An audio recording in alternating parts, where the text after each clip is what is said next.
آج دیکھو نا، جو علم والے ہیں ان کی پہچان الگ سے ہے،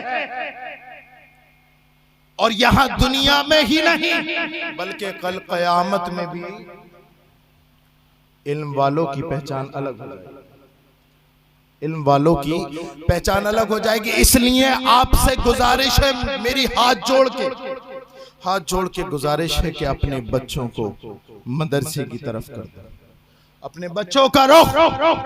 آج سائنسداں اور ناسا کی ترقی دیکھ کر کے ہمارے کچھ مسلمان پھسل گئے کہ بھئی انگریز بڑی ترقی کر رہا ہے، چاند پہ پہنچ گیا، ترقی کرتے کرتے لشکر پر والوں، تمہیں میں بات بتاؤں، تمہیں حقیقت پتہ ہی نہیں کہ آخر چاند پر پہلے کون پہنچا؟ غوث پاک کی خانقاہ ایک بوڑھی عورت اور کہنے لگتی ہے کہ اے عبد القادر بیٹا، کیا تم نے مجھے پہچان لیا؟ کس سے کہتی ہے؟ روشن ضمیر سے۔ بڑے پیر دستگیر مسکرائے، وہ مسکرائے، جان سی کلیوں میں پڑ گئی، وہ لب کشا ہوئے کہ گلستہ مہک گئے۔ بڑے پیر مسکرائے اور کہا کہ اے اماں، اے مائی، تجھے عبد القادر نہیں پہچانے گا تو پھر کون پہچانے گا؟ مائی بھی مسکرا گئی کہ بیٹا پہچان لیا تو بتا کون ہوں؟ کہا کہ مائی تم وہ ہو کہ جس کی گود میں بچپن میں کھیلا کرتا، لیکن آئی کیوں ہو؟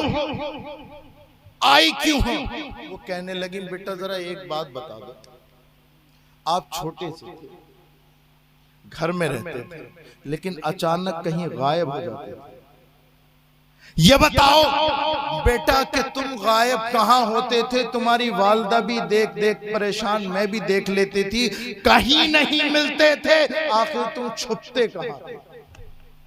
اور ناسا کی ترقی سے احساس کمتری کا شکار ہونے والے مسلمانوں، ذرا سنو اپنے بڑے پیر کی بات۔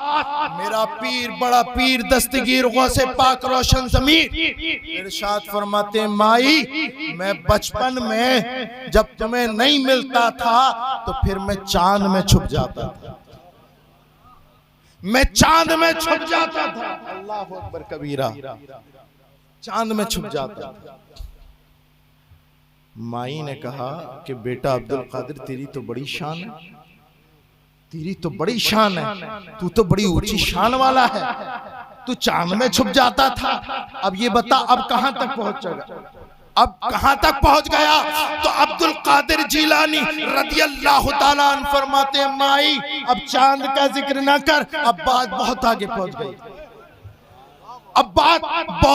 کتنی آگے؟ اب بات اتنی آگے پہنچ گئی کہ جب بچپن تھا عبد القادر چاند کے پیچھے چھپتا تھا، اب اس جیسے آسمان کے کئی چاند عبد القادر میں چھپے رہتے ہیں۔ پیر نعرہ رسالت مسلک اعلیٰ حضرت علامہ مفتی سید ریحان میاں صاحب قبلہ، فیضان جنہٹا شریف، سادات جنہٹا شریف، نعرہ انگریزوں کی ترقی دیکھ کر مرغوب ہونے والوں، تم اپنی تاریخ بھلا بیٹھے ہو۔ ارے اس قوم کی ماؤں نے ایسے بچے جنے ہیں کہ جنہوں نے بچپن میں بھی چاند پہ کمندے ڈالی۔ اس لیے یاد رکھو، اگر تمہیں فلاح پانی ہے، اگر ساری دنیا پہ قبضہ کرنا ہے تو علم دوست بننا پڑے گا، اپنے بچوں کو عالم بنانا پڑے گا۔ سرکار کے 3-4 مطالبے، اغدو عالماً او متعلماً او مستمعاً او محباً۔ سرکار ارشاد فرماتے ہیں کہ میرا مطالبہ تم سے یہ ہے، تم نے اپنے ماموں کے مطالبے پہ بیٹی دے دی، تم نے اپنے خالو کے مطالبے پہ لڑکا دے دیا، فلاں خاندان کے مطالبے پر تم نے فلاں اپنے بیٹے کو دے دیا، یہ بتاؤ نبی کا مطالبہ ہے، دو گے کہ نہیں دو گے؟ بولو، لشکر پر والو ہاتھ اٹھا کے بولو، تمہارا رسول تم سے کچھ نہیں مانگتا، صرف اتنا مانگتا ہے، میرے امتیوں میرا مطالبہ یہ ہے کہ اپنے بچوں کو عالم بناؤ۔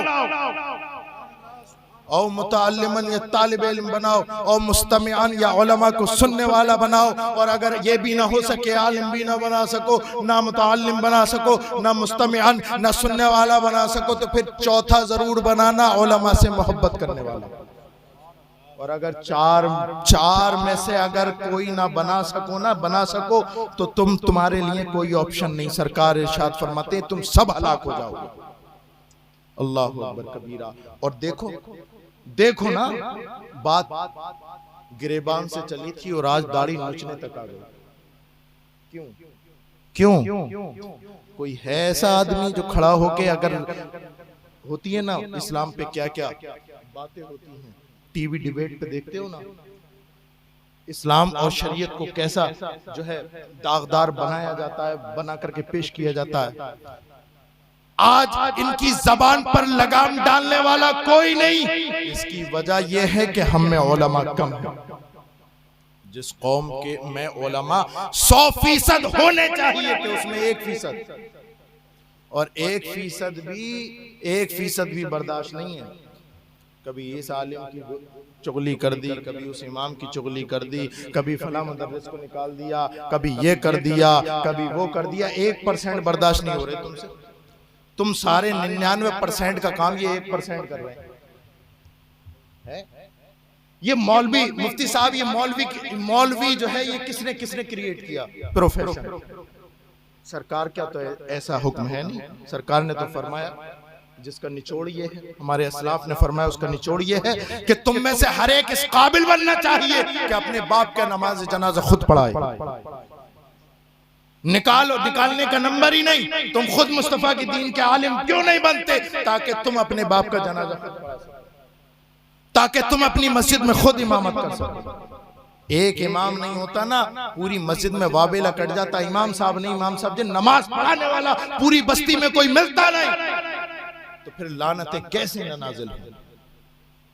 اس لیے ضروری ہے میرے پیاروں، اپنے بچوں کو کم سے کم، جس کے 2 بیٹے ہیں، 1 بیٹا مصطفیٰ کی شریعت کے لیے دے دو۔ لیکن نہیں، جو بے سرا ہوگا، اللہ معاف فرمائے، جو اپاہج ہوگا، جو اندھا ہوگا، اسے مدرسے میں ڈالیں گے، اور جو سالم الوجود ہوگا وہ آکسفورڈ اور کیمبرج یونیورسٹی کے اسٹوڈنٹ بنیں گے۔ لیکن اس کے باوجود بھی لشکر پور کے مسلمانوں، ذرا غور کرو، تم اپنا رشتہ اپنے نبی سے اور اپنی نبی کی وفا خود سے دیکھو کہ 14 صدیوں کے بعد تمہارے سالم الوجود آکسفورڈ اور کیمبرج یونیورسٹی کی طرز پر بننے والے کالج قبول کر رہے ہیں، لیکن اپنے نبی کی وفاداری خود دیکھ۔ مدینے سے آواز آ رہی ہے کہ میں آج بھی تیرے نابینے کو سہارا دینے کو تیار ہوں۔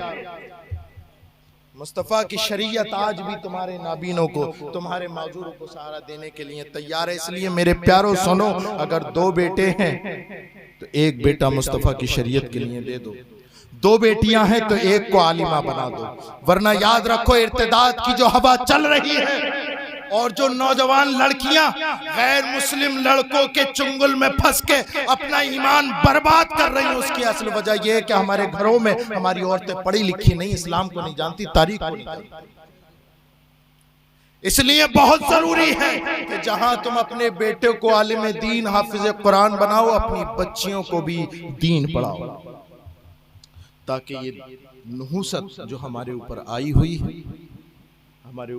ہے یہ دور ہو جائے۔ اللہ رب العزت قرآن میں ارشاد فرماتا ہے، افلا یتدبرون القرآن ام علی قلوب اقفالها۔ اللہ رب العزت کے حضور دعا ہے کہ اللہ رب العزت میرا کہنا قبول فرمائے، اور جو بولنے میں غلطیاں ہوئی اللہ اسے معاف فرمائے۔ کلمہ شریف پڑھ لیجئے، لا الہ الا اللہ محمد رسول اللہ، وآخر دعوانا الحمدللہ۔